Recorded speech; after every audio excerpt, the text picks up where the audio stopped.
This course is brought to you by AppyPie as part of our Academy series.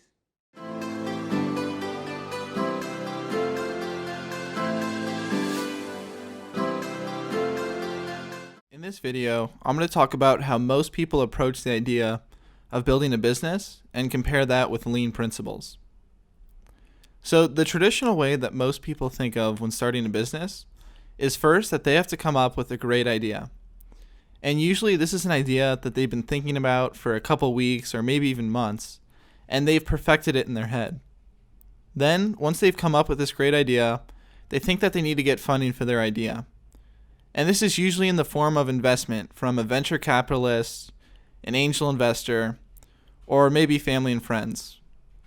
Then, they believe once they've gotten funding for their idea, they need to immediately protect their idea. And that's because they don't want to lose something that they've perfected in their head that's taken weeks or even months. Then, after protecting their idea, they believe the next step is to build a team of people to work on their idea.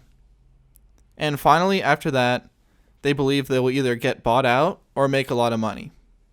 And the reason why I keep saying think that this is going to happen is because most businesses, this is not how it happens at all, but people think this is the path that they're going to take.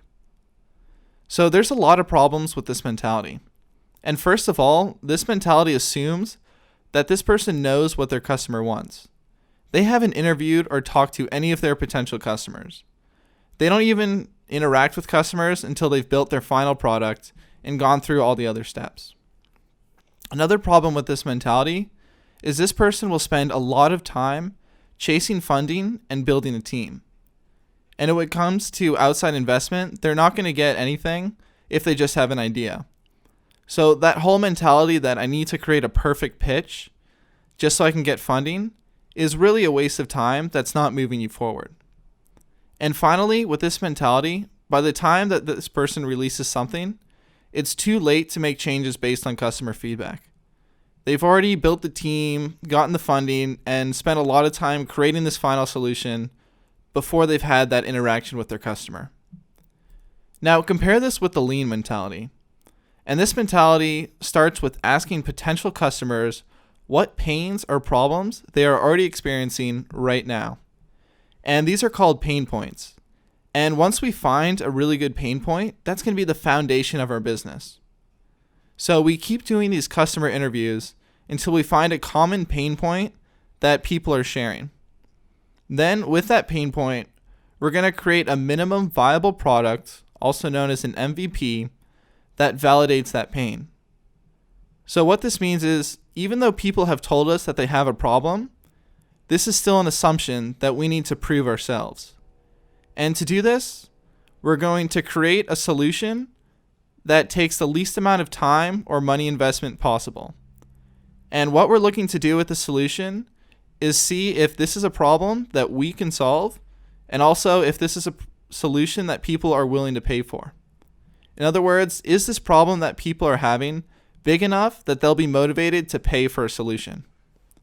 Then, once the MVP has validated this customer pain point, otherwise our assumption, then we want to build a scalable system that more efficiently solves that pain.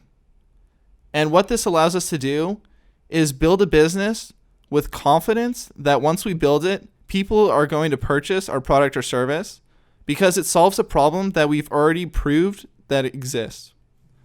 And finally, once you've built that scalable system, then you can start protecting your idea and building a team if necessary. And the advantages to this mentality is you only spend time solving problems that you know people are experiencing.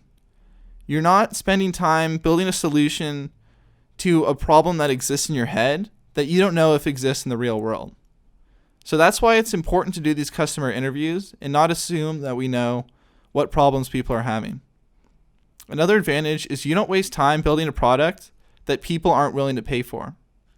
So you may interview customers and realize that a lot of people say they have the same problem, but when it's time to pay for a solution, they don't think that problem's big enough that it's worth it for them to pay money to solve it.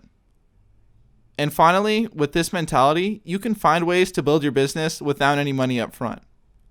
So it's a really efficient way that saves us money and time when building a business.